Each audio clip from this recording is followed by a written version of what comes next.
I'm Lisa Marshall, and I studied a master's and a PhD in pharmacology at the University of Aberdeen. Thank you so much. And why did you decide to study pharmacology in the first place? You first studied in Dundee and then you did your master's and PhD at Aberdeen. That's correct. I was always interested in biology and chemistry at Hmm. school, and I was lucky enough to do a week's work experience at a Hmm. clinical research organisation when I was 16, Yeah. and that really gave me a good flavour of the different types of job that the pharmaceutical industry could offer. And that's really what pushed me towards pharmacology at Dundee. And then because I was so interested in doing research work at the time, I looked for opportunities to do a master's first because it was a shorter Yeah. time, and that led to the PhD. Um, Hmm. I stayed in Aberdeen because I'd already built up a network, and it Yeah. was easier to stay there than it was to move somewhere else. Yeah. Thank you. And so that's very interesting. And maybe there are some particular courses or like subject that you studied you particularly enjoyed. I had signed up to do biochemistry undergraduate Hmm. degree, and quite often with the Scottish life sciences, Yeah. you will do a series of different modules. And that was when I got my first flavour of pharmacology. Hmm. Never heard of pharmacology up until that point, Yeah. but it was something I chose. I remember doing microbiology, genetics, Yeah. and in my second year, yeah, I did many different modules like that. Mhm. And we had to choose our kind of favourite one to move forward and do speciality for the Bachelor of Science. And pharmacology was something I was really interested in. Like I say, I'd never heard of it before, Yeah. but that Yeah. kind of pushed towards that discipline. Interesting. And do you have any like warm memories from Aberdeen, maybe from like social life of it, social aspect of it?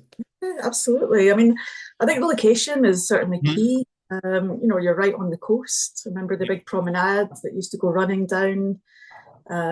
Being near to the ski centres in the winter time was Hmm. very good as well. So there was a group of us that used to go skiing. So Yeah. definitely, if you enjoy the outdoors, Aberdeen was a good place to be. Yeah. And I think the other thing was when I was there was a lot of students that came from Europe to do placements in the labs.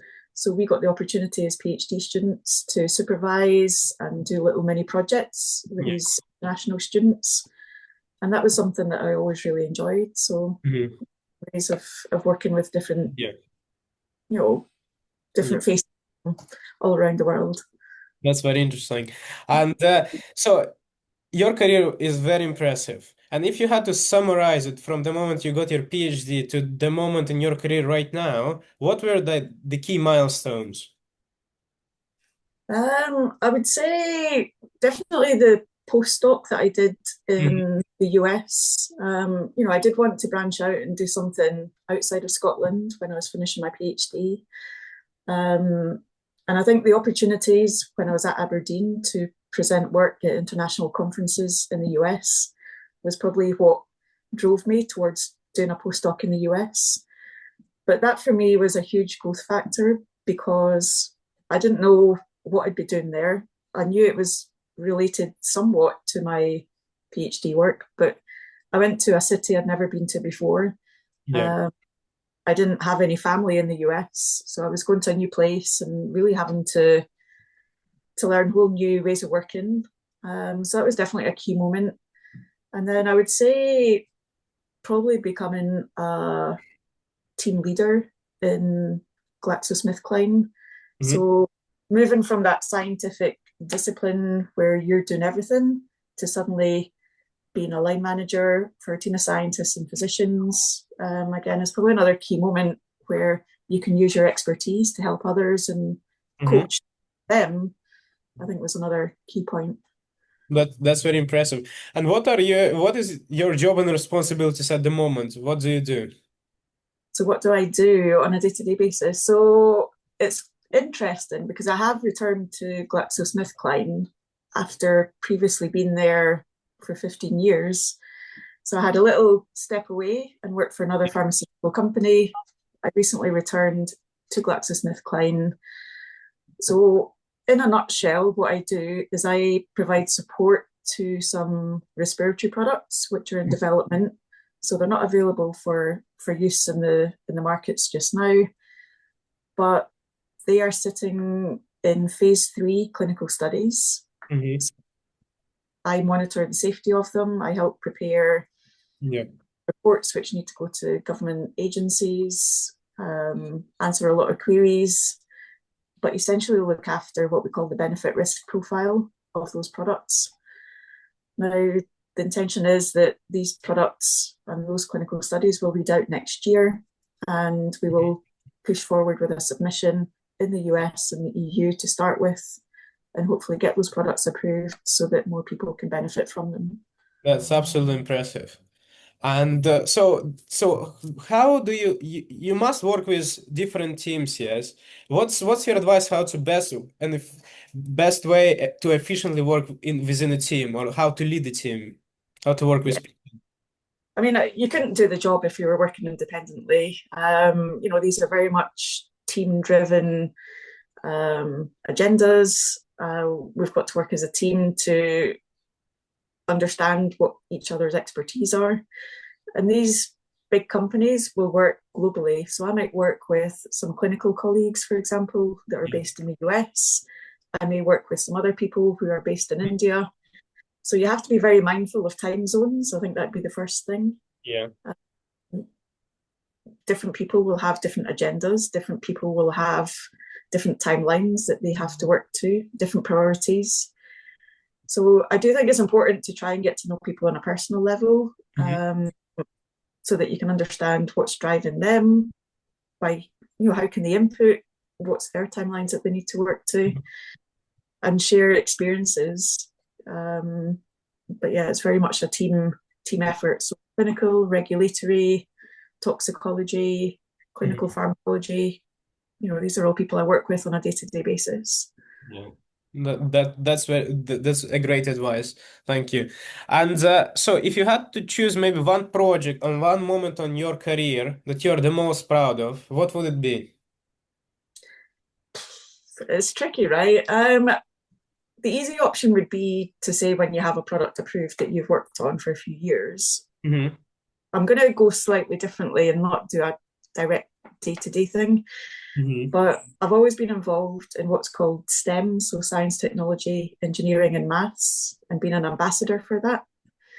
And I used to work in a office-based environment where the only offices were, there was no labs, no experiments.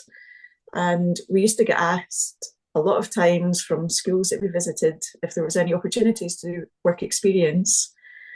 And we didn't have anything at the site that I worked at, but because of the number of requests we had, I developed and set up a molecule to market type of experience where school children aged between 16 and 18 could come in for a week and really learn about the whole development program, how pharmaceutical companies bring products from that molecule stage to actually market. And through a series of talks and hands-on activities, this program was developed, and that has been running now since 2012. And it was an online version when COVID happened, because obviously we couldn't have school children come on site because we weren't there ourselves. So an online platform, and it's still being used, I see, even though I've returned to GSK quite recently. So that initial concept and framework that was put together by myself all those years ago has been carried through. And I know that that's given a lot of help, I guess, a lot of information to school students to let them know what careers are there for scientists in the pharmaceutical industry.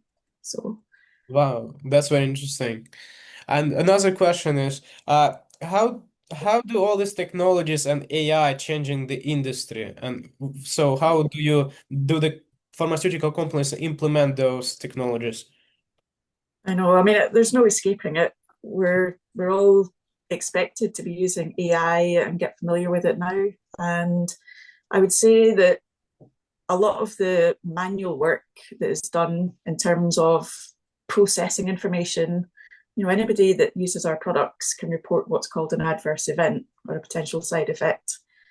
And in the olden days, that used to come in on fax machines. It used to be that people would phone up or send an email to the company and say, I've used your product and this is what's happened. Or it would be a pharmacist or a healthcare professional sending that information in. That information would have to be processed in a safety database. So you would use that email and have to manually type that into structured fields in a safety database. And now with the use of AI, a lot of that is touchless processing. Information is coming directly from source and it is saving vast amounts of time and resource.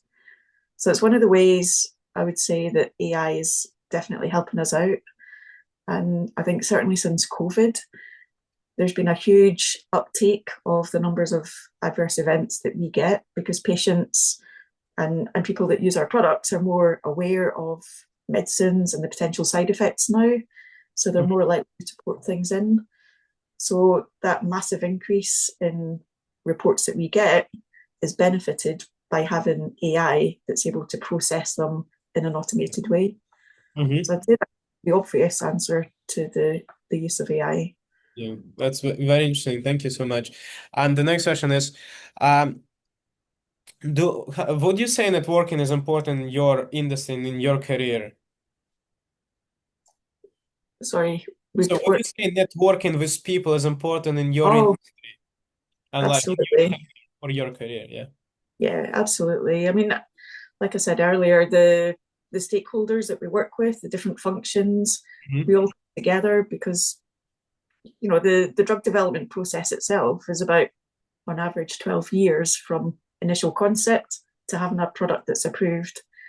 So there's many different experts that are involved and we have to work with people, we have to work as teams, and we've got to have a good understanding when we work for global companies, so different nationalities, different backgrounds. So definitely, yeah. Mm-hmm. Yeah. And so what would be your advice for students who are also wanting to go into pharmaceutical industry?